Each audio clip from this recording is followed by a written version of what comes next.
On this week's episode of Marketing O'Clock. Google's latest update puts the profile in Google Business Profiles. UGC creators, it's time to formulate a new plan for the SERPs.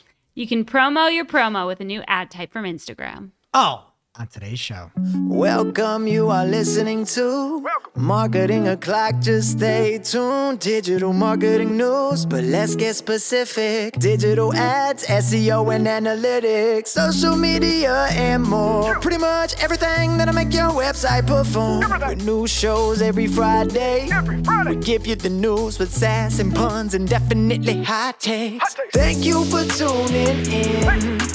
You know what time it is. It's officially Marketing O'Clock. Settle in, sit back, keep it locked. Hey there, I'm Christine Zernheld. AKA Shep. I'm Jessica Lee Budd. And I'm Greg Finn. And it is officially Marketing O'Clock. Here on March 22nd, 2024. And before we get into all of the digital marketing news this week, I got some interesting pieces of mail. And it came from the U.S. Department of Justice. I saw the seal and I was wondering. This is some letterhead. So I panicked. I'm like, I'm going to have to go do jury duty or something. Right? And I'm like. Is it for the Google trial? So I open this up and I realize that it's telling me that I need to go to a victim notification system, a VNS, and that something federal offense has happened against me. Against you? Against me. Somebody stole my mail from a postal box. I love mail crimes. This is like... How do they know? Yeah. I don't know. So anyway, I'm like, what's going on? So I sign up. I'm like, hey, I don't like the fact that I have to go to a victim notification system. That just feels gross. You got to go sign up and be like, what is all the crimes against me and stuff? That idiot should have stole this so you never found out. That's correct. You're not the kind of guy who would ever identify as a victim, you know? Right. That's my thing. I'm like, get out of here thing. And so I realized there's somebody with the name Cran that stole my mail. And I went on to the VNS and I got a little bit of information about this case. So Cran, this is from the case. This is all public record. Cran did not want Inspector Taylor to want to implicate himself in any criminal activities, only repeating that he was the driver. And then there was another person named Davis. That's all It's a conspiracy? all up in my mail, right? And they're going to court. Like, do you want to go to court? I'm like, no. So Davis says, so from the testimony here, it says, at approximately 5:13 a.m., Arnold was interviewed. Arnold was read his Miranda rights and requested an attorney. The interview was concluded. Arnold wasn't giving anything up. Then it says He's that no snitch. at approximately 5:22 a.m., Davis was interviewed. And Cran just talked about being the driver the whole time. Davis agreed to listen and speak with inspectors initially. When asked what Davis was doing tonight, Davis replied, I was just trying to get me some P***. Not exactly sure what that was implying. Wait, the day he stole your mail or the That's day what he he- was interviewed? No, that's what he said he was doing. He wasn't stealing mail. He was trying to get some P. And that this is what I'm going. This is my life. Trying to steal your pen pal. Probably pen pal. He's trying to find a pen pal in the mail. What would he be doing? So then it gets better. Davis said he was sleeping in the car with bros, and it's quote bros, and doesn't know their names, only by bro. I mean, with a name like Cran, maybe you don't tell anyone.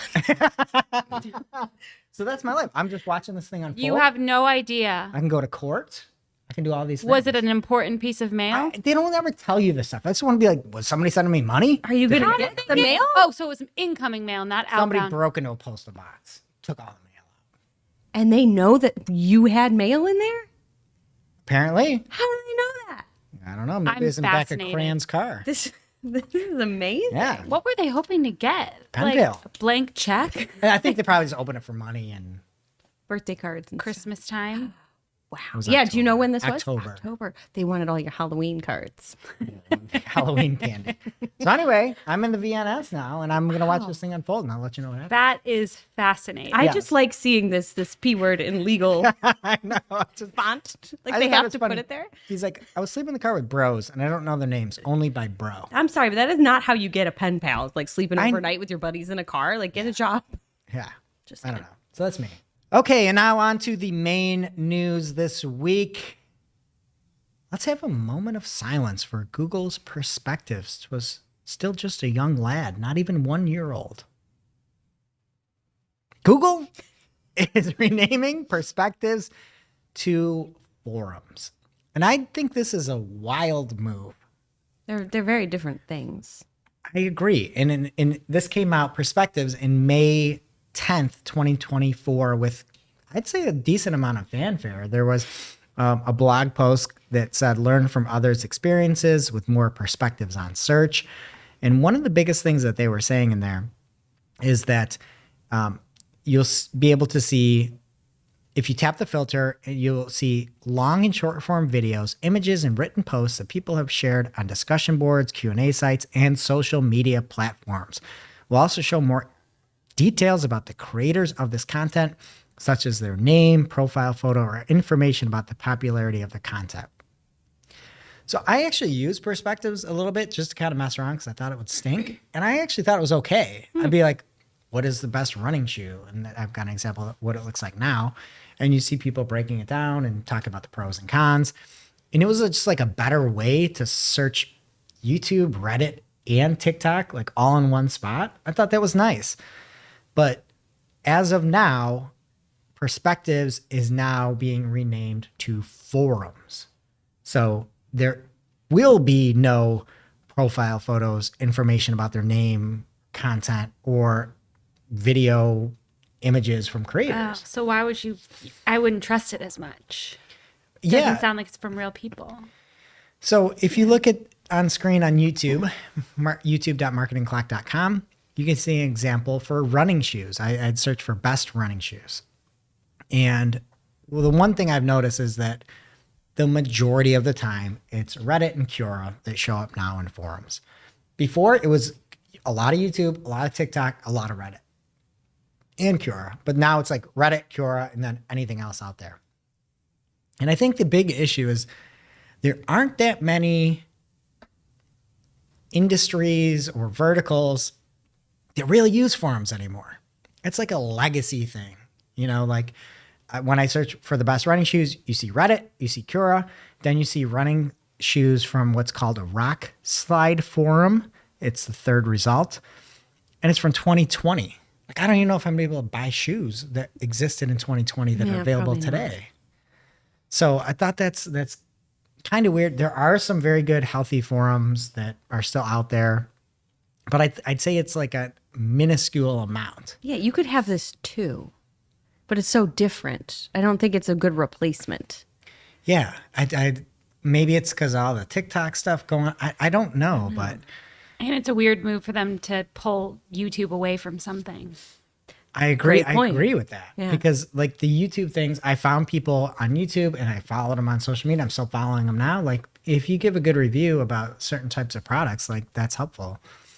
And then, so I looked again at something that's, I'd say trending upwards, looking for the best pickleball paddles. There were tons and tons and tons of videos and explanations and like testing and like velocity and stuff like that. And now it's just Reddit. And then it pulls in a forum, which is Boggleheads, which is like about index fund investing for like people that don't want fees. And it's like some of these like Big newer pickleball guys.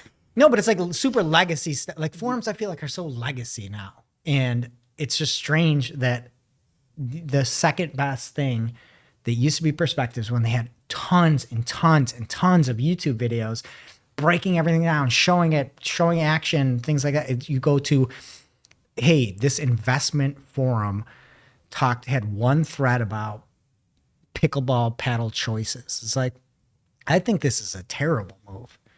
Like pivoting to forums in 2024 away from user-generated content and actual perspectives. You don't even give this thing 1 year? I don't understand what is going on. It's something with Reddit. It has to be, right? I mean, it's all just Reddit now. I know. Basically. That's like what I you'll mean. find a Reddit for every. I haven't seen a search without Reddit results. So, and again, what they said in the perspectives launch is, let's say you're moving across the country and you don't know anyone who lives there yet. You can search for how to make friends in a new city and see advice from other people, like personal stories told through videos or tips from commenters in a forum thread. All you're getting is that forum thread. You're not getting any UGC or creator content, which again seem to be like the main point of that perspectives initiative. Yeah, they're just such different things. All right. Well, speaking of UGC, here's something. Google is adding social media posts to your Google business listings now in search results, which could be kind of handy. I guess it's your own content. It's not necessarily UGC, but still. They have added a new section to the Google business listing in the SERPs. The example that we have shows it being called social media updates, and it just pops in under reviews and before that popular times chart that you get. It pulls in the latest posts from the social media accounts that are associated with that business. But you had said UGC, so just to clarify, Yeah. there is zero UGC. It is your own your account. business account. Whatever you post, it's not going to be people tagging you, correct? Correct. Okay. Yep, it is posts from your account that in theory you have linked to your Google business listing. More on that in a second. So the posts are populated automatically. There's not a ton of control either, but it is, again, something that you have posted from your own account. But I like that there's not a lot of labor involved either. You don't have to do anything except connect your account, which is nice. And many of you have probably already done that. If you haven't, you can link your Facebook, Instagram, LinkedIn, Pinterest, TikTok, X, and or YouTube to your Google business profile. And those things could start to pull in. But if you haven't linked those accounts, Google said that it might do it for you. Apparently, they noted that they might just add social media links to eligible profiles automatically in some cases. That sounds scary. Yeah, that I don't like. I like the rest of it. I don't like that. Again, it's a business, so you shouldn't be posting anything you're not proud of. But what if you're just like really active on one profile and not on another? So you didn't say you have a TikTok, you claimed your name, but you don't use it. Then they're just going to pull in the one post that you posted like 6 years ago or something like that. That doesn't really make any sense. It's kind of a bad look. So I don't like that piece of it. But in general, social is a powerful marketing tool. People are out there using it. If you create good content for your business and it can show up in the SERPs, and maybe you got a new merch drop or something and it can get people actually to come through the door. I like it in general. Next up here, coupon clippers rejoice. Cease and desist. Instagram has launched its new ads with promo code option to all brands globally. So this new ad type has your image on Instagram with a little shop now banner, and you can have in the caption a promo code. And then when somebody clicks on the ad from their feed, it's going to pop up in that little other tab on your Instagram, and the promo code will already be copied and applied if you check out right in there. So I think this is a really good option for people and entices you to buy it quicker maybe without leaving the app. And it said in this, it's going to help with tracking maybe, because you could have Instagram specific promo codes. So it could help a lot there. I do think it's really weird that this spruce company is talking about this classic look, and I had no idea what was advertised in this. I thought maybe the plant, and then they're just advertising those plain white pillows. Those are expensive for a plain white pillow. Yeah. Well, good news. You get 15% off. Oh, Code 15% welcome. off, Yeah. $150. But seriously, you don't even care about the look with that pillow. It's just probably a really comfy pillow. So they could have used a different shot. It looks pretty lumpy. Do you like lumpy pillows? I like a nice fluffy pillow. Not Is lumpy, that what though. lumpy means? Some pillows are lumpy. you know? Like soft lumpy. So yeah, nice option for e-commerce brands. Check it out if you're running Instagram ads. I don't like new pillows. I don't think. You They're got to too break much. them in. Strain your neck. I like them broken in. You know? That's a thing. Yeah, when you get a brand new pillow, it's so full. It's too full. I'm one of those bad people who would never or very rarely invest in a new mattress or new pillows for myself because nobody else sees it but me. Wait, don't you have a purple pillow? Yeah, from you. But That's I kind don't. of lumpy. I don't use it. Oh, you don't like lumpy pillows. That purple pillow is thick. Yeah. It's It's too much. And I guess you can take one of the sides out. Sorry, purple. And make it a little smaller, but it's just not for me. It is not. I would not call it lumpy. I use purple pillows now, but I have like hexagon shaped Yeah. like indentations in my arm from it. But it's pretty nice. Oh yeah, that is kind of weird. I wake up every morning and think I'm dead. I'm like, And it's so what's happening? I'm heavy. turning into a crocodile. When I would change the sheets, Oh, it's so heavy. when I was pregnant, I like couldn't lift the pillow off the bed. It was so heavy. All right, Jack, welcome to the show. We had a question from a listener who tagged us in, and we're going to get the answer, but I wanted somebody with more cogent thoughts than mine. So PPC Rachel had a question about consent mode, but before we do, I feel like you've been on, this is your second appearance, I think. I feel like we need a segment, right? Like Barry's Charts with Greg. So I asked AI about some segments about data with Jack, and I asked it to make puns. Okay. So you get to pick which one you like the best from AI. Decoding the Matrix with Jack at the helm. Jacked in. Exploring the world of data. Data stream. Jack talks trends. Jack's data delights. Unraveling the spreadsheet mysteries! ! Any of those stand out? I don't know how great any of those are. Okay, so here's Maybe number 4. okay. They all sound a little AI. All right, so this is what I came up with. Jacked on data, buff bites and sculpted data sets. What? You know, like a weightlifting theme. What are buff bites? BYTES, bites of data. Does Jack lift weights? Nope. But he's doing heavy lifting in people's accounts. How dare you? Okay. I Okay. think we could do better, but Well, you're not over the top, but if it were like me, or if it were Shep, I would say also Jack of all tirades. You just go off. I would do like a good day to die hard. Okay. A good day to die hard? Yeah. That's good. A good day to die hard. How about that?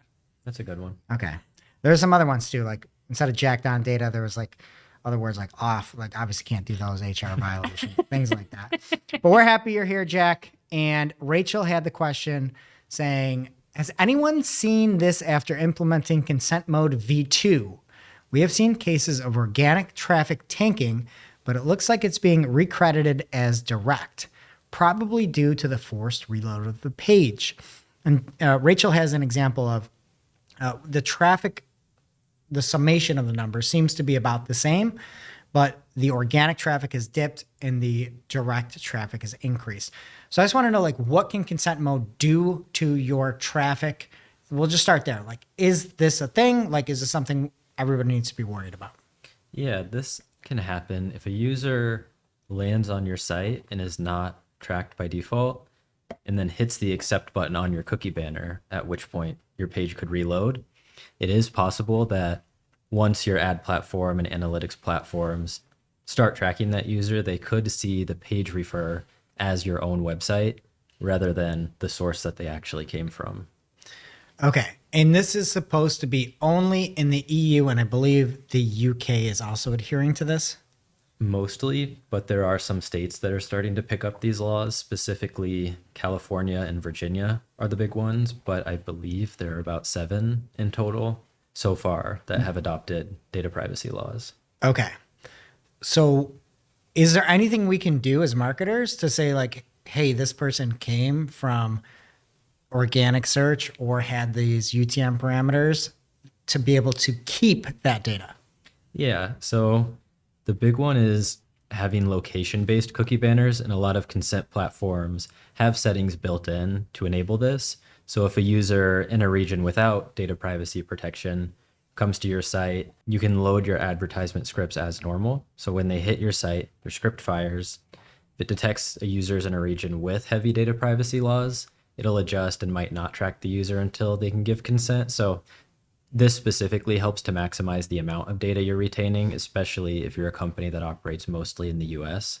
The other thing you can play around with if you've gotten into Google Consent Mode V2, in Tag Manager, there are settings that send real-time events when users change their consent status. And in my initial tests, it looks like it could be possible to dynamically flip your triggers off and on without having to reload the entire page, just based on when a user flips their consent settings. Okay, but until they make that flip, you are not allowed to track them at all in those select locations. Yes, till they say, yes, you can track me. You can't have anything tracking them. Okay. And then Rachel had also followed up and said, we tried implementing consent mode v2 via Google Tag Manager, and it seems to be fixing things. It was hard coded before. So are there any, I know you talked about it a little bit last time, but obviously one tip you just said is like geolocation, only show it to those that matter. Any other ways people are using this wrong? The big one is just integrating with consent mode v2 and making sure that you're using a consent platform that is certified by Google to work directly with the consent mode v2 in Google Tag Manager.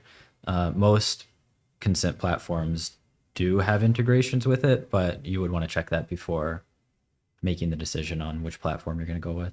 Okay, cool. And then where do people go if they want to talk to you? What website do you have? CypressNorth.com. Okay, the new CypressNorth.com. The new one. Okay, all right. So look for that again. Going to be some tracking issues, especially in some of those states you mentioned and in the UK and EU. And if you have any questions, just give us a call and we can help you out. Make sure you are compliant and getting as much data as you possibly can. Thanks, Jack. You're welcome. Now it's time for this week's Take of the Week. This is a #fire digital marketing take with extra spice served up for you. We simply deliver the take for your consumption. We give no opinions. We don't influence. You make the call. This week's Take of the Week comes from Sean McGinnis over on our YouTube comments. And Sean said, honest question. When was the last time Google did something, anything, all caps, advertisers actually wanted and liked? It seems like every single week they make things worse. I just can't understand how these decisions are being made internally. And I was going to respond to him, and then I'm like, you know what?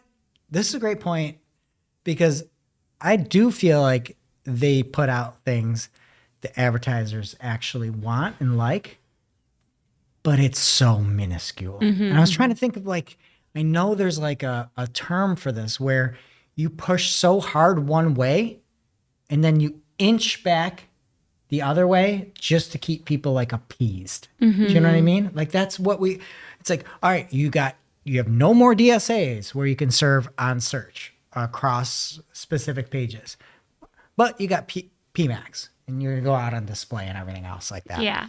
When I say, oh, PMAX, you get no control of your keywords whatsoever. What was it with their search teams? Campaign level headlines. Yeah, and it's a But- keyword match. Yeah. But you can't do anything. And it's Only like, 120 location exclusion. I know.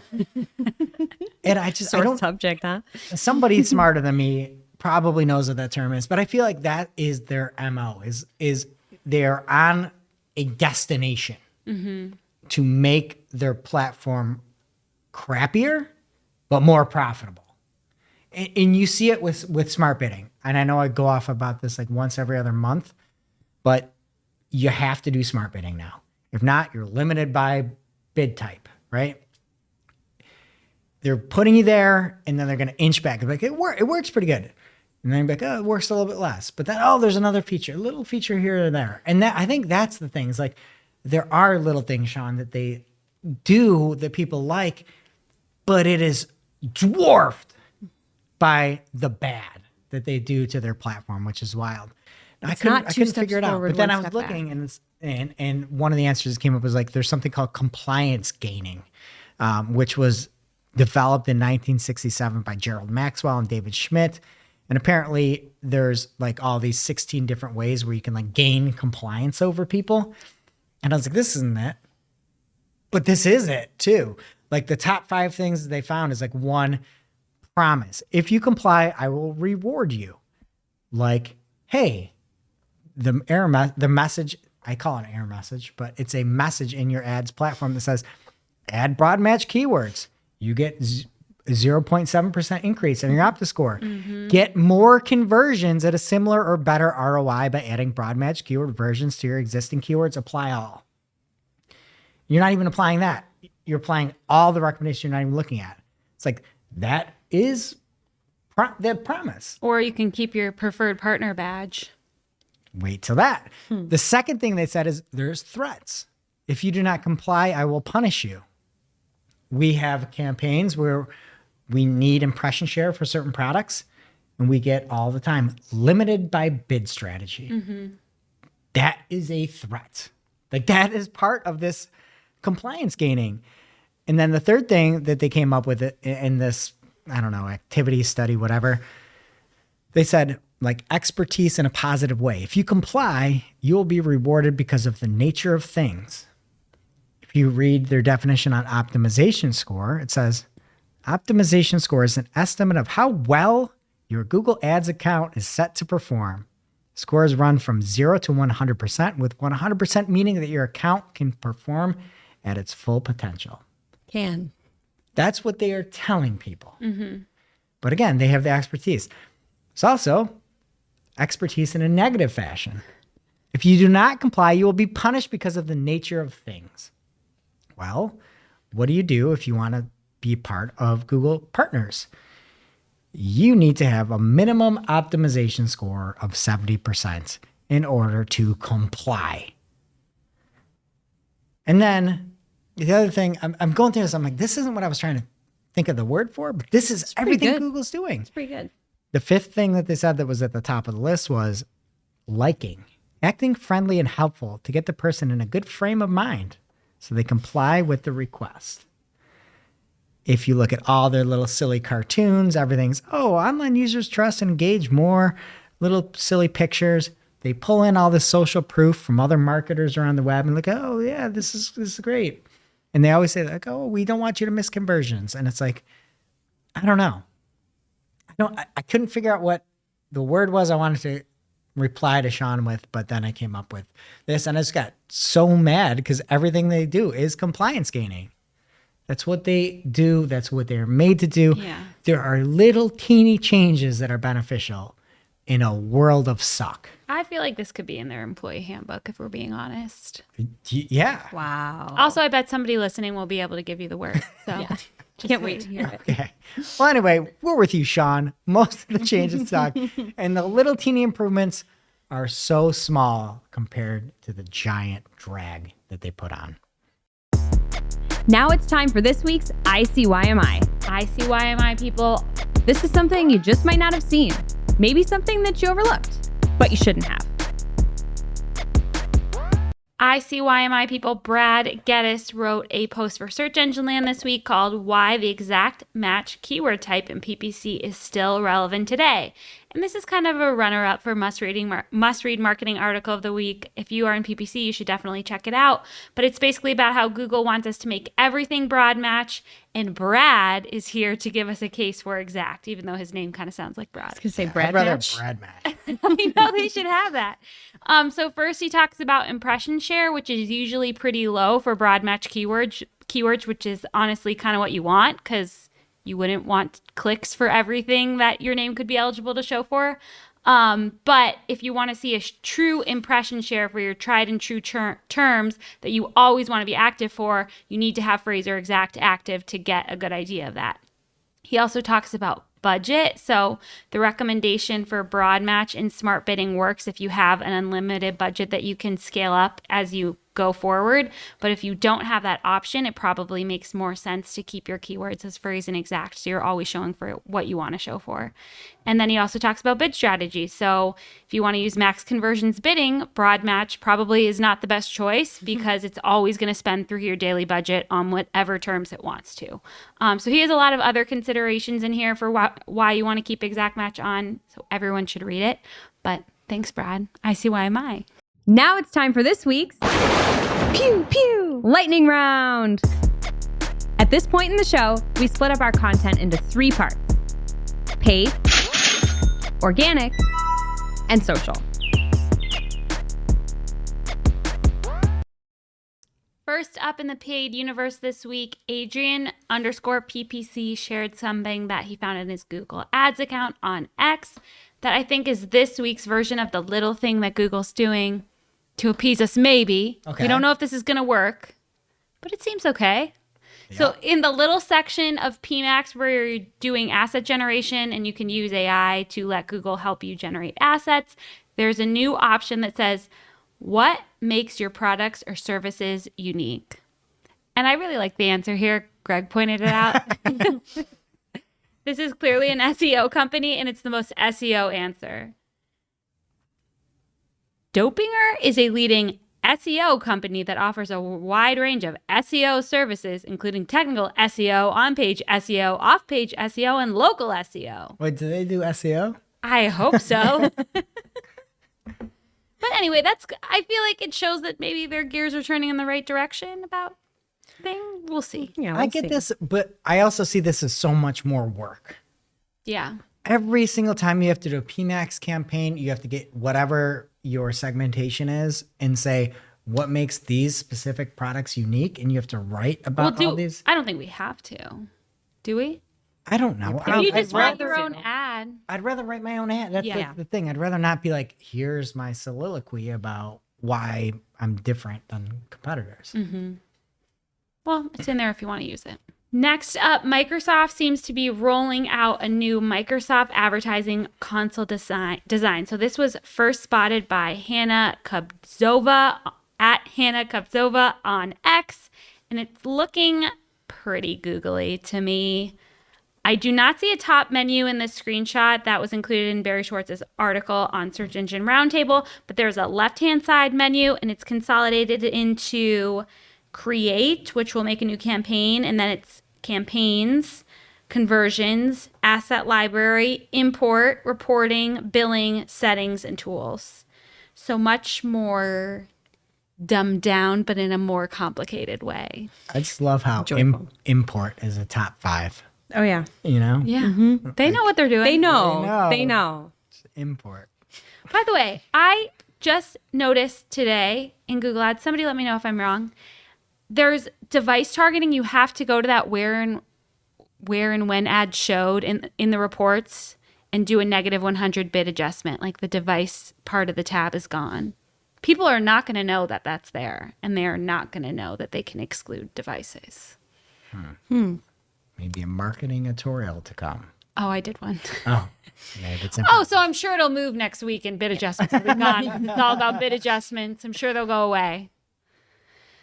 Next up from Anthony Higman at Anthony Higman on X. He says YouTube is expanding the character length of headlines from 15 characters to 30. Maybe. He's showing an example of a YouTube ad that he's making, and his is over 15 characters, and it looks like he'll be able to make it 30, but it's like cutting it off before 30, if that makes sense. Like it's not letting him do it. But it says the number 30. Like that's the option, but really it's 15 like it used to be. This might be the first actual good thing Google does in a long time. It's a big problem. Trying to write 15 characters, if we're like trying to like advertise a show or promote something, You're setting me up for failure. literally you have one extra character by saying marketing news. I can't say digital. Marketing news is 14 characters. You can't say anything in 15 characters. It is wild that you're stuck in 15 characters in 2024. And like YouTube ads are on TV. Like you're going to tell me there's not room for more than 15? Stupid. I hope he's right. They're also on mobile. I know, but sometimes they're on TV. Next up from Thomas Assel at Thomas Assel on X, you can now import your PMax and sync your whole Google Merchant Center into your Microsoft Advertising or Bing Ads account. So we reported on this last week, but he has it. He's seeing it live in his account where he's able to import not only specific PMax campaigns as PMax campaigns, but also his Merchant Center account. So that seems cool or kind of terrifying. I would check those settings after you do it. Import. Another update from Anthony Higman. He says, new tests and stuff. Google is testing replacing the local service ad sponsored section in Google business profiles with this other, quote, all of your competitors for multiple categories section. Wonder if it's going to be by times or signals. So he is looking at, surprise, surprise, a law firm's Google business profile, and he keeps scrolling, and there are different sections for other employment attorneys, other personal injury attorneys, and other law firms. And these aren't ads like we talked about last week. These are organic listings. But they just love giving your competitors another shot when someone's on your Google business profile. Also, reading Higman's tweets is so hard with his title. It's so hard. Anthony, tell us about the secret. We need to. Is I he want- just used to writing ad copy with capital letters? It also makes me, rethink ad copywriting. Why are we capitalizing all the letters? Is it making it harder for people to read? I don't know, but I hate not when for I see it titles. lowercase. I don't For know. descriptions, everything is Yeah. sentence case. But I messaged him last night when he had another tweet. I'm like, this was 3 sentences, all title case. I'm like, my eyes can't read title case. He did it via DM? No, this was out. Okay. Out loud. And I responded to him. I said, title case, bro. Headline creation has ruined you. And he said, bah, it's second nature to me now. Of Yeah. course, all in title case. And he says, I actually think I can type title case faster than regular typing. LOL. That's Crazy. crazy. That's pre-murder. He's doing this on his phone he should get an too, attorney, 'cause right? You're out there typing faster with title case than sentence case. There's no way you could type faster. That's just a lot. I can't read. ad I can't copy. read title case. It's very difficult. And I also his can't believe we didn't defense- notice this until like 3 weeks ago. Has it always been this way? Yeah, it's always been this way. But I feel like we didn't pick up on it for a Well, long because time. half the time it's all caps. All of your competitors. Yeah, that's true. Man In yells his a lot. defense, I listened to this Disney podcast, Rope Drop or Park Hop, and their episode titles are always like Disney quotes about whatever the topic is about, and it's really frustrating to me because I want to know what it's really about, and it's like hard to decipher. But I'm not giving up our fun titles. I was going to say, do you think people think the same thing? You can take them out of my cold dead hand. Next up, Reddit has announced a new ad format, and it's calling them free form ads. And they're designed to look more like Reddit posts with a small disclaimer in place of a username to show that it's an ad. So there's some examples here if you want to look at the YouTube, but I don't know. They're showing more and more Reddit and Google. They've got these ads that are pretty sneaky. Might be a good time to check it out if your team paid. Is that concealer? It looks delicious.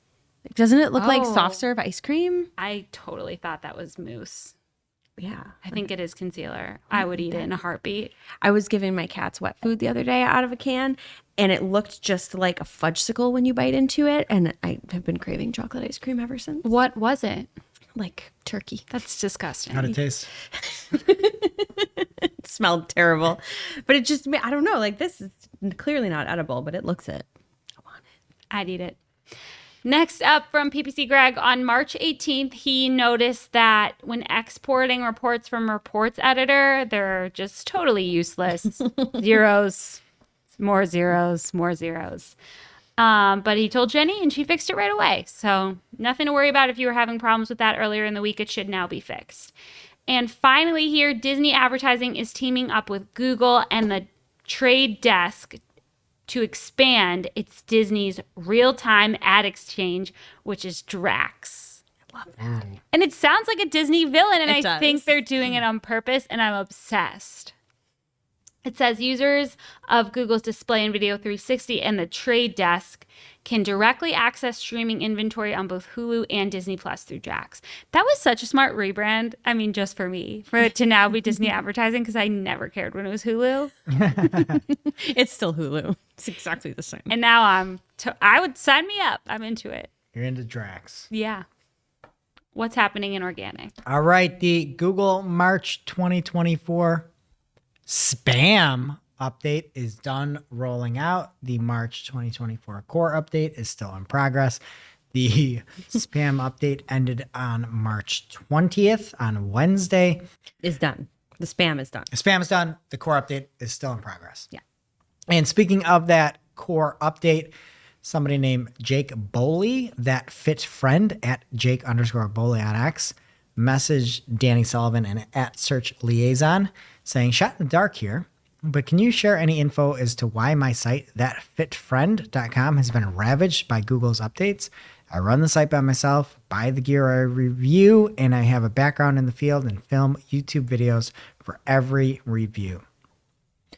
To which Danny said on his @search liaison handle, when the update is finished, as we shared in our blog post, we'll open up a feedback form specifically so creators can share examples that we can explore further. Our ranking systems aren't perfect. Quote, nothing is, or parentheses, nothing is. But we specifically pre-announced having this forum so we can get feedback that may help us improve further. Watch this page, though we'll also share about the forum in other ways. And there's a link to the page. I would say if you were hit by this update, and you shouldn't be, like Jake is a fit fella. I followed it out, shirtless fella, not deceptive, it seems. And the way that line in the thread perfectly lines up with the rope he's Doing some climbing. rope climbing. Wow. Make sure you're watching YouTube with this visually pleasing image. Yes. But I would say do not hesitate to use this form. Will it do anything? Who knows? But if you were hit and you shouldn't have been hit by this, don't be like, oh, maybe I'll change stuff around. No, be like Jake, reach out, try to get, like, as Danny says, it's not perfect. Nothing is. All right. And from Barry Schwartz, the incredibly fast talker, over on Search Engine Land, there is a new head of search over at Google. Liz Reed. Pandu Nayak has stepped down as the lead of search quality and ranking, and Kathy Edwards moves to Australia. And Chinu Venkatrai is the new lead of search quality and ranking. So a lot of things afoot over at Google Search. Okay, from Adweek, I thought this was an interesting article. Google's AI search threatens publishers with $2 billion annual ad revenue loss. The search generative experience could upend over 60% of publishers' total organic traffic. Bum, bum, bum. And the article goes on to say that a decrease in search traffic for publishers on the open web often translates into a decline in digital ad revenue. And apparently because SGE is showing more information, there are less clicks because things are answered. There's less need for publishers. And even though Google may be able to monetize that, publishers might not. And then Glenn Gabe had a bunch of interesting commentary on that over on X if you want, at Glenn Gabe. Speaking of G squared here, Glenn also had found a catch out there by somebody named Nicholas McDonough. And apparently SGE reporting is coming to SEMrush, aka SEMrush. And they will be able to filter by, it seems like sensor reporting, I guess. And then Glenn followed up with a tweet and said, I heard back from SEMrush and SGE tracking is active for position tracking. I'm not seeing much data in my projects yet, but it sounds like this will be expanding as time goes on. Very cool to be able to track SGE responses for your queries that you are tracking. As a stupid person, I don't understand how this works. I thought every SGE is AI just generated on at the time. Mm-hmm. So is it not then AI generated for each person? Like, I don't understand how that works. Because I would have assumed that there's not a certain query or a certain set of results you'd get from a query, that it could be different each time. I would think so too. How do you track that? Like, how do you I track, don't like, know. oh, it showed for you, but not for me? I would assume that there's like some other, like, how have you interacted with SGE before? What have you looked for? Like, I don't know. You should ask Glenn. I'm busy. Okay. That's what my daughter was saying when my husband was asking her to fill out a bracket. He'd be like, Creighton or this place? I'm busy. Did she fill the bracket out? Yes, but she also flipped the script. She was bored halfway through and decided she was in charge of the pool. So she was like making up names of schools. Okina or Hushu. Ooh. Okinawa by $1 billion. Yeah, totally. Okay. All right. Apple is reportedly exploring a partnership with Google for Gemini-powered feature on iPhones, according to TechCrunch. This is a big deal, but obviously this is all alleged. And according to TechCrunch, Apple's looking for a team up with Google for a mega deal to leverage Gemini AI model for features on iPhone. And again, this would kind of deepen those roots with Google and Apple here.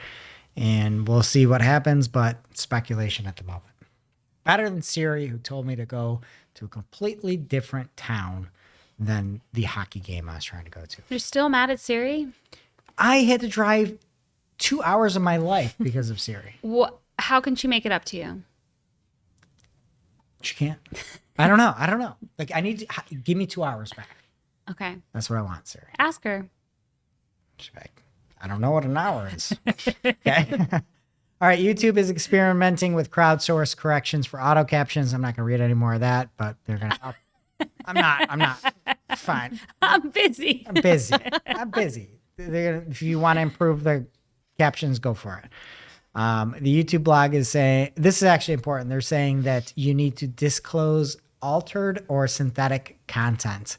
So if you put something up that's AI generated that is using the likeness of a realistic person, if you're altering footage of real events or places, or if you're generating realistic scenes, which means you're showing a description of a fictional major events like a tornado moving towards a real town, you have to disclose that.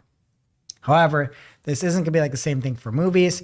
So if it's something like a special effect, or you have clearly unrealistic content, such as an animation or somebody riding a unicorn through a fantastical world. No way that could happen. I just guess like there are things like tornadoes moving through real town, like Twister. Do you have to say that's fake now? Twister 2 coming out? Film.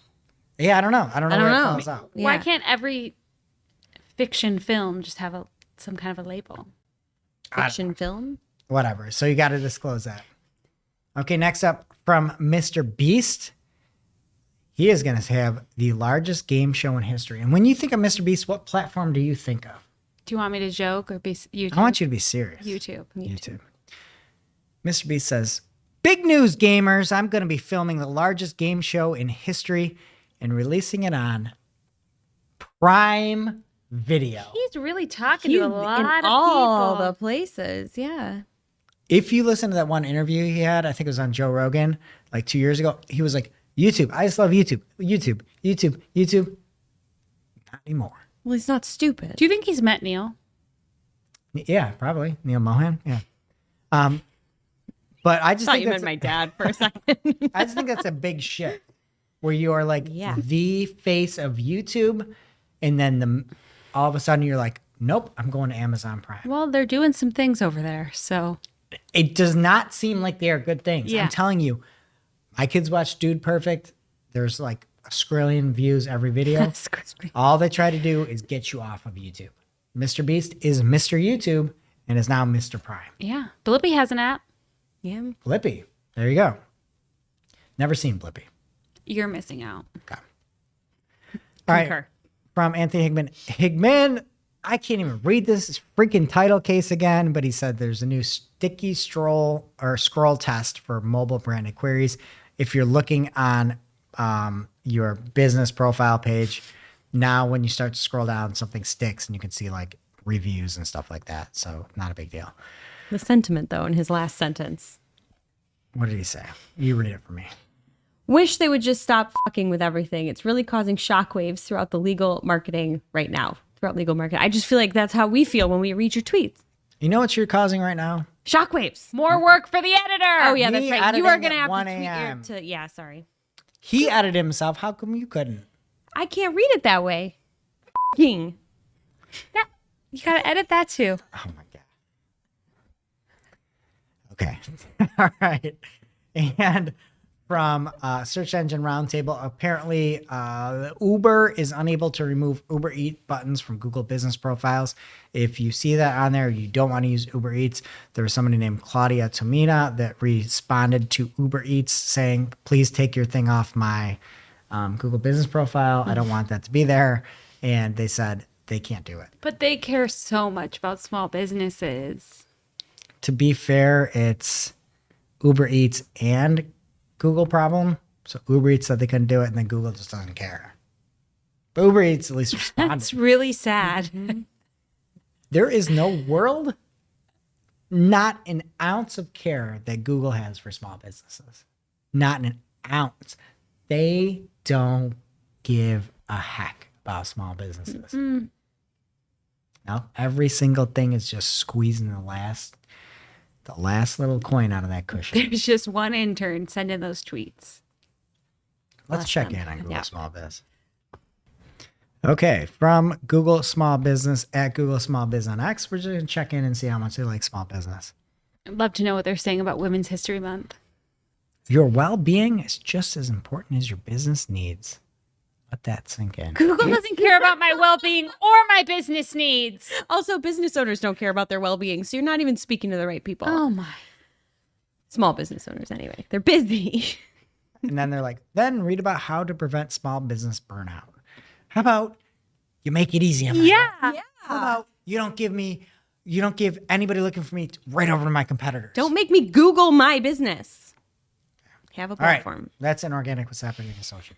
All right, first up in social this week, move over, purple sparkle Jesus. Nobody understands what that means. Well, I have a note to get photo. I want to take a picture. Well, I of you. purchased a purple sparkly Jesus foam piggy bank probably in 2010 from Barnes & Noble, and it sits on my desk today. I'm pretty sure we've talked about it on the show before, but if we haven't, we're getting a photo and we'll stick it in here. More work for you, Greg. Why is he moving over? Because viral shrimp Jesus and AI-generated pages like it are part of a spam and scam campaign that is taking over Facebook. This is an article shared from 404 Media. This is what you got from that article? This is absolutely wild. Have you seen this? Facebook has deprioritized link posts in the algorithm. Yeah, that's the point. Right. Yeah. So you have to be spammy, and here's how. So it's incredibly difficult to get any offsite traffic from Facebook. Image posts still perform well in the algorithm. So by putting a link to the article in the comments and pin the comment, you could direct people to look for comments in the link, and that's how you get people. But the AI glory that is, we will have up on the video here. There's this shrimp Jesus. There is a likeness of a realistic person here. It's like Simon Cowell. There's all these things happening, and these these AI generated posts are just like winning the game in the algorithm because they're doing that little trick. I'm worried about that woman's back. Why is this? What is going on? These are the posts that are being successful on Facebook because they're doing the trick.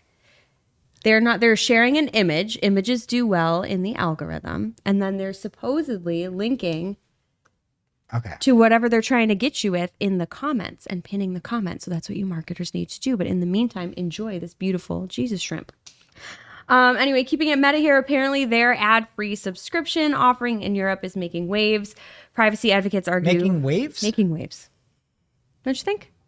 Really? It's angering folks. Oh, I thought you meant good in a good way. Does that phrase mean good things? It's causing turmoil. Changing things. Changing things up. It's shaking things up. It's angering folks, privacy advocates in particular, because they think $11 a month for the ad-free service is like forcing users to Who pay for cares? privacy. Nobody cares. What are they doing? That's what they're doing. They cut it in Half half. price. They cut it in half. But there's a different nugget here from the article that says the average revenue per user that Facebook earns, it has it by quarter and by region. Europe is about a third of what they make off of users in the US and Canada. And then That's it's interesting. single digits everywhere else. Yeah, I thought so. I'd swear at you, but you'd have to edit it out. Okay. You picked the story. I know. They all suck. It's a slow news week. I can't Go believe you don't, fast. look at the shrimp Jesus. It's nice. No. It's mesmerizing. I just wanted to get Shep in there. All right. Threads trending topics has rolled out for all of the users in the US. So that's exciting. A bunch of savvy data marketers had thought that Threads was going to overtake X, I thought. No one on this show. Why are you looking at me? News from last week. I know. Now they got trending topics. Trending topics, which we knew about. Just You only officially gave here. them a week. Yeah. Whatever. This is what you want to talk about, making waves. LinkedIn is going to have games on it. I'm a game. There's I'm gonna nowhere. Yeah, I want a game. There are Except for puzzle LinkedIn. games. I'm actually a gamer now. Do you know that? What What's kind? your Like game? this kind of game? Like Candy Choose your Crush? fighter. I am like a pro. No, I actually suck at it. Temu, the app where you got to buy stuff. Yeah. All you do is play freaking games on that thing. You can't get rid of the games. All the games are fake. They set you up to win, but then to really lose, and you can't get around it. I'm just trying to buy like a pickleball paddle for What my are you kids. talking about? Temu. I know. I've Temu. never used it. There's games in there? Every time you open it up, you got a freaking game. Well, that's what LinkedIn is going to be. What's the point?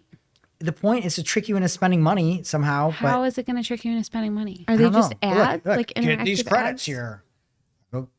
I don't know. It's just like seems all the silly. time. It's like water this stuff. I'm like, I'm just trying to buy something. That is Water, so ma'am. strange. Crazy. Very strange. It's so Wendy's. I don't know. This is strange too. And the even weirder thing, so Nima OG, an app researcher that found this, said that it looks like you're going to be able to, it's going to rank companies based on their employee scores with the games. We're toast, Shep. Don't you feel like that would just make us look really bad? Really bad. Anyway, LinkedIn did confirm me. this. I can't play games. Yeah. I could crush the heck out of some candy, but that's not an option here. I don't know. There's no launch date, but it's confirmed it's coming. And then finally, we are going to go out with a bang because all of the news is really, really important this week. Pokes are back on Facebook. They're not back because they never really left, but I guess the latest test on Facebook has a poke button next to the message button if you're searching for your friends. Facebook is reporting a 13x spike in poke usage this month, so an additional 12 people. Thank you. Finally, I said something funny. They have a nudge on TikTok. Right? Yeah, and I always accidentally hit it. And that brings us to our real life segment, straight out of our accounts and into your ear holes. It's time for Working Hard or Hardly Working, where we talk about what's going on in our IRL work, good, bad, or otherwise. All right, for me this week, I'm not sure if it's working hard or hardly working yet, but we have launched our first Microsoft PMax campaign for one of our clients, and we are seeing a lot of traction with it for a lot cheaper, which is good. No conversions yet, which is bad, but I know these things take time. And Will Ferrell was in one of the suggested images when we were creating assets. So it's working. I don't know hard or hardly, but play with it. Sounds not good. Yeah.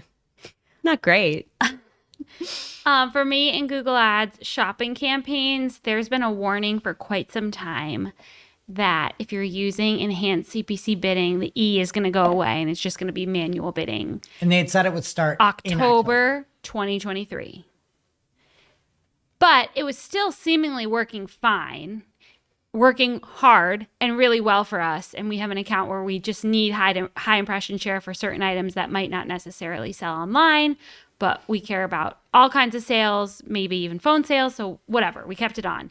Last week, it seems like the E officially went away and it's just still spending a lot of money for not as many sales. Like it seems like it's more of a problem with not dropping the bid when a sale is not likely to happen. So you're still going to spend a lot.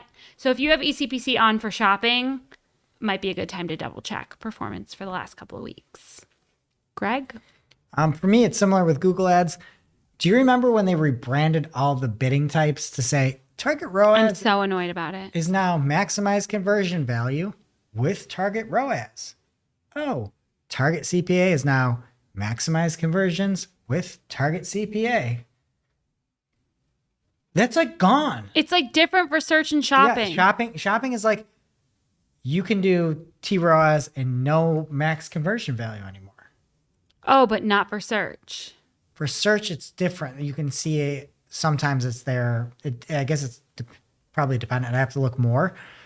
But the fact that you can now do, like, you have manual CPC for shopping, maximize clicks, or target ROAS, that is not what you made the change for. You literally took target ROAS, mushed it in with max conversion value, and now you've stripped it out and made it its own thing after you just thoroughly confused And no everybody under the sun. announcement. No announcement, no anything. All you have is target ROAS. There's none of the maximized conversion value propaganda you pushed on us, even though those two types of bidding are completely different. Yeah. it's never been the same for shopping, especially it matters in editor. Like last week when it happened, I knew that all my search campaigns were already on target ROI, so I tried to just select everything and get rid of ECPC and copy everything to target ROAS, like paste from clipboard. And it is called something different for shopping versus search. It's just, you make everything But it's the same so bid hard. strategy. I know. And then it's like, oh, for shopping, we had to go through and remove the enhanced and burn all these calories, like Sean McGinnis is saying, to make something noticeably worse. Terrible. Get your act together, Google. I'm sick of it. I'm sick of it. You just did all this work and I have to train people and do things, talk to clients. And we're just training clients today and we're like, this is supposed to be maximize conversion value with target return on ad spend, but it's just target return on ad spend because I can't even explain why and what is happening anymore. This is just what it is and just accept it and support it and deal with it. Mm-hmm. And now for this week's Cool tool. As a reminder, our Cool Tool segment is not an official endorsement or paid mention. We're simply sharing something we found in our travels that may be of use to our listeners. And is really, really cool. This week's Cool Tool is a scorecard that makes things not more hard, but less for SEOs. It is the Google Page Quality Rating Scorecard. It is not from Google. It's from Cyrus Shepard at Zippy SEO. Cyrus has done some part-time work as a quality rater for Google, so that's pretty cool. He created this as a resource so SEOs can better evaluate their own sites through the lens of Google. No NDAs breached. It's based on the publicly available quality rater guidelines, but a lot simpler to understand and much, much easier to use. And it's free to download. You just have to share your email to grab a copy of the checklist for yourself. You can then follow along with Cyrus's article for guidance on how to use the scorecard to rate a page. Very simple, very helpful.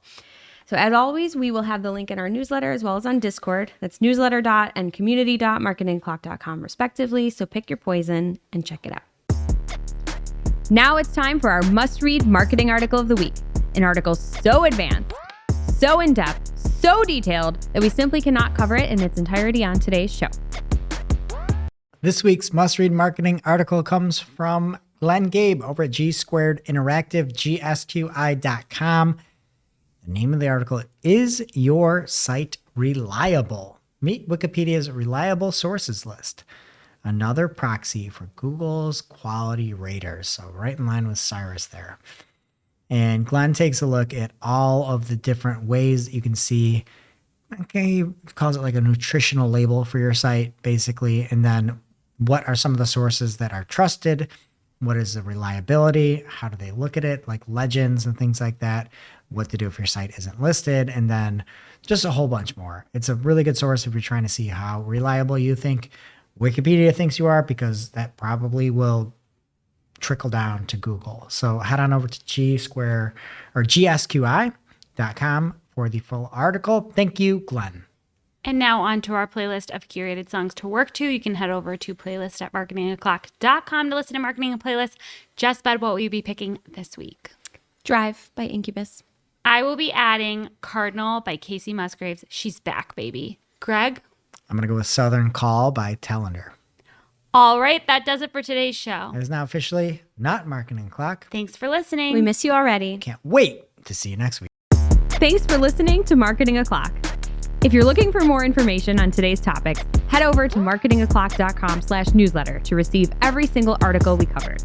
We share the news as it breaks in our Discord community. Head over to community.marketingoclock.com to join. Welcome to this week's Shootin the Heck. We're after our famous Friday news show. We don't talk about marketing anymore. We just Shoot the heck. And I'm told we're playing everyone's favorite game today. We actually are today. We're playing everybody's favorite game. It's called Travel Buddies. It's your favorite game. It's just because you guys stink at it. But again, new year, new you. You've got this. We definitely played it this year. Maybe tables was the bad luck charm, and maybe Julia, who's running the boards today, producing the show, can help you guys out. Okay. I have faith in you. I don't. No. Okay. So there's two types of people. These are two people that... Two types of people. No, it's not. You are going on a trip with them. Across the globe. Okay. And you need to choose who you want to select to go on this journey with you and there's a right answer and a wrong answer. And Julia, just for reference, the situation he's going to describe that defines who the person is not necessarily a situation we are going to run into while traveling with it's the like person. a personality trait type thing. Yeah. Okay, first up, It's really easy. somebody who is all in on tater tots or somebody that's all in on French fries. Oh, no brainer. Tater tots are always the same. You can't have an exceptional tater tot. Wrong. French fries vary greatly. You can poutine with tater tots. You could put seasoning on tater tots, and they may always be the same shape, but they're just fluffy goodness. I like how and you said fried. that like you can't poutine Yeah, with you fries, can which is poutine with literally- fries. No, that's what I'm saying. You can elevate a tater tot the same way you can elevate a fry. You could put cheese on it. You can dip it in mustard, but it's just got a really nice, consistent texture inside. Do they even have tater tots abroad? It seems like a uniquely stupid. It Remember, doesn't matter. This is It about doesn't the- matter. I care. Julia, I care. is your mic on? And what is your thought? I'd rather travel with someone who's into fries. Fries. Fries before your guys. final That's answer? what I say. Fries before guys. That's Yep, final Tots answer. before stuff. Unfortunately, you're incorrect. Oh. Because somebody that likes tater tots actually likes potatoes. Are you kidding me? People that like French fries like fried crab. That makes no sense. tater tots. Tater tots are so much crunchier. That No, makes they- okay. what This is your tastes more like a worst. potato? This is your worst argument. No way. in I am history. team tater tot, but I'm going with Shep on No. this one. That's It's a an terrible answer. reason. The answer's tater I tots. don't even terrible think tater reason. tots are made of real potatoes. They It's are. like They're they're half All rounds potatoes, in it's a like little thing. hot potatoes in the middle. It is like Absolutely. a box of mashed potatoes put Yes. into a fryer. Yes. Yep, and that's the correct answer. So you're 0 for 1, but I think you will get this next one. This is the easy one. Somebody that doesn't know how to cross a crosswalk properly. I see this more Okay, and more. well, do you want to spend your jaywalker? trip at the hospital? Or somebody that doesn't know how to turn their car left when they have a green light. They just sit there. Green light turns on. left they hit, just left sit turn, there. yield on green. Just the light turns. You don't creep up. You just sit there. I learned to Or drive in another state, and we had signs that say left turn, yield on green. Every time. Most of the time. I don't think the whole state, but like where I lived. Wow. So I would get a little nervous when I didn't see it. So Like, clearly you I'm don't picking yield, you just go that first. one. No, not that you would go first, but I just like wouldn't turn if the sign wasn't there. Because Oh. otherwise it would say left turn. So you think you just can't turn on green? I'm not traveling with that person. That person doesn't understand. If you don't know how to use a crosswalk, you're probably just more adventuresome, putting yourself out there. You're just going to jaywalk. I'm traveling with that person. Julia's going to break the tie. So what is your final answer, Julia? I think I'm also going with someone who can't do a crosswalk. So you're going with somebody that can't do the crosswalk, that doesn't know how to cross the street. That's what I said. Wait, No, you said green light, left turn. I want to go without that person. Oh, we are all aligned then. Yes. So Because I you're- am the person who does that in the car. Right? So you don't want to travel with yourself? Who are you traveling with? The person that sits there at the crosswalk and doesn't really look like they're about to cross, and then gets mad when you don't stop because you don't know if they're actually going to cross. I didn't and they're know doing something that else. was- no. And then they're not It's not a double walking out. negative, and I'm very confused. We're So who are you traveling traveling with with? the crosswalk Somebody person. that stumbles all over a crosswalk and doesn't like just stand out there, look, get eye attention with the driver, and then cross. Why should you get eye attention with the driver? If you have the right of way, then you cross. You are gonna get smashed by Yeah. a car, ma'am. Literally. Do But they even have crosswalks? at least you know it's not their Every fault. day I see people that don't know how to use a crosswalk. If the pedestrian is in the crosswalk and you're No, the they're sitting driver, there they're on the always sidewalk. right. Yeah, and You're I on don't the need sidewalk. eye contact. You're on to the stop. sidewalk, and Oh. you're just sitting there like, maybe I'll cross, maybe I'm not. I'm They're not just walking a out little there. I'm nervous. not That's a going towards the risk road. taker. I'm I'm not traveling looking. with I'm that not giving you the person. signal. Absolutely. I'm No. not giving you the signal. Oh, hey, I'm gonna cross here. You're standing on the sidewalk, and then you got huffy puffy when all of a sudden you sprint towards the street, and I didn't stop. Okay. I'm going to pick, I want to travel with that person. Yes. Just because I want to hear what you're going to say. Yes. So Okay. again, we are aligned. Three. Okay. Yeah, all three of us agree. Travel with that crosswalk idiot. No, so somebody that doesn't know how to turn on left and the light turns green, you don't inch up forward and you don't get out in the intersection. That's just a bad driver. Somebody that can't figure out a crosswalk and just sits there, that is a bad human being. That is a bad human being. You want to go travel with someone. It's easy to be like, hey, you know what? I'll just drive. Don't you want to travel with someone that throws caution to the wind? No, because you're going to get, this is a punishable offense. It should be a punishable offense. It should be a federal offense. To do Well, what? we're traveling The way that people cross internationally, crosswalks. so it doesn't matter. It should be an international offense. An international offense. Okay. Well, you were way off on that one. Okay. So you're 0-2 there. I even give you a hint. Like, I still don't know what our answer was. What's next? yeah, We're okay. traveling with the crosswalk. Who do you want to travel with? Somebody that is a golfer or somebody that is a disc golfer? Ugh, easy. I don't want to offend any of our listeners. What's You're not what's gonna easy? offend You said anyone. it's easy. What do you got? I think you're gonna pick disc golfer I'm not going to pick disc golfer. because you think it's losery. No, I think it's a word I'm probably not allowed to use. What is that word? Douchebag. A douchebag. Why? I don't know. I just feel like there's certain types of people that disc golf. And it's Wow. I feel that way about golfers. If you travel with the golfer, you're not going to see that golfer the whole time. they're not golfing on the trip. Have travel, will golf. You're probably right, but that's great. Then I could do whatever I want on the trip, and I'm not with like a surfer dude. I don't want wanna to be with a think surfer dude. that disc golf takes less time. Okay. I'm a going to go lazy with that sport. guy. A lazy sport. Golf. Golf with golf carts? What are you? Oh, okay. I don't want to give too much away. All right, Julia. Would you go with a golfer or somebody that disc golfs? Somebody that disc golfs. Yeah. Okay, and why? Because I feel like that means they like to walk around more, a little more adventurous. Actually, the No golfer golfer might be is like disc rich though. So Yeah. they might buy you some nice meals. And the disc golf guy is wearing a visor, and his hair is messed up, and he looks like he's from an early 2000s. Sorry, I song. feel like you dated one disc golfer. Thinking like the disc golfer is from Papa Roach. Like you don't want to try. I'm going with the disc golfer. Okay. Me and Julia are aligned. It's fine, whatever. I lose. Okay. Actually, you're incorrect. The disc golfer has many don't say. redeeming qualities. They like being outside. They like walking around. They like And nature. So do golfers. It's literally the same person, just a different wardrobe. No, it is absolutely not. I've got Go another to good a argument. disc golf course. It's like in a park. It's free. You're out there walking through nature. In golf, you're in carts. You're there's all these rules and stuff. Who's drinking more? Because I Yeah, want to travel I- with that person. I think the normal golfer. You want to travel with somebody boozing. Always. This takes some strength. I would That argue. person could help you lift your bags. I would argue disc golf is more of a sport than Oh, golf. totally. You actually You have to can't throw the affect thing. the other person, though. I know it's not a sport, Right. But it's Okay, more of a okay, sport. Okay. Like pickleball is a sport, tennis is a sport, but like one you actually have to take it and like throw it, and you don't get like equipment. But you're still traveling with the golfer, is your answer? Because you said we Yeah. were Oh, wrong. yeah. Oh, Yeah. just because they have good luggage, they're gonna have everything packed up. That's why. They have golf bat. They got everything. You also have to pay for all that luggage. Yeah, but they got it covered. You're not gonna have to. Because worry they're about it. rich, remember?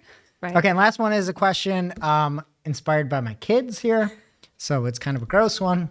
Oh, great. You're going to go on this trip, and somebody has a bout of flatulence throughout the entire trip. Wait, I thought you said it didn't affect the trip. Just This is- you're bending the rules. In general, they have a lot of flatulence. Okay. Okay, and one person is quite loud with no smell, and the other one is silent with all That the. is a great That's from my question. Okay. Well, I would rather travel with the loud one. Yeah. But if it was me, I don't know. You can, if you're silent, you can pass it off on other people. Yeah. But if you're traveling, you don't want to be sleeping in a room with that. But if it's just loud, you sleep through that. There's Yeah. no smell. I'm with you. Travel with the You loud. gotta consult the loud Julia farter. here. I agree. I'm with them on this. So you're with Unless they blame it on you. Yeah, that's true. That's true. If they're just walking around, be like, oh, yeah. Are they a disc golfer that farts loud or a regular golfer that farts? who knows. So what's your final answer? The loud Loud. guy. You're going with the loud person. Yeah. Okay. Biggest pro of that. It's funny. There's nothing funny about the other way. It's true. Right? There's nothing funny about that. Unless it's you that's making Says the guy who sprayed fart spray. Yeah, but that was kind of funny because everybody didn't like it. Do you want me to spray it again? No. No. You actually want the silent but deadly guy. To travel with? Yes. Why? Because if you're out there on a train and you got somebody honking away next to you, like that's an aggressive thing to do on a train. Go And see this the is Mona Lisa. international. You're in the Mona Lisa, and all of a sudden an air horn goes off, and it's your travel buddy. You're gonna be kicked out of there. Like I think it's the pass off. You're gonna get kicked. If you're with right out silent the but loop. deadly guy in front of the Mona Lisa, everyone else will leave and you can Yeah, enjoy you the get- art. No, you're I gonna might be switch my booted vote. right out of the Louvre. You're out. You're gone. Back on the streets. There's a sign. There's No, a t- how do you say fart in French? No fart. Lip fart. So okay. So you guys went what? 1 for 4? Oh no, 0 for 4. Okay, 0 for 4, and that was Travel Buddies, and we'll see you next week.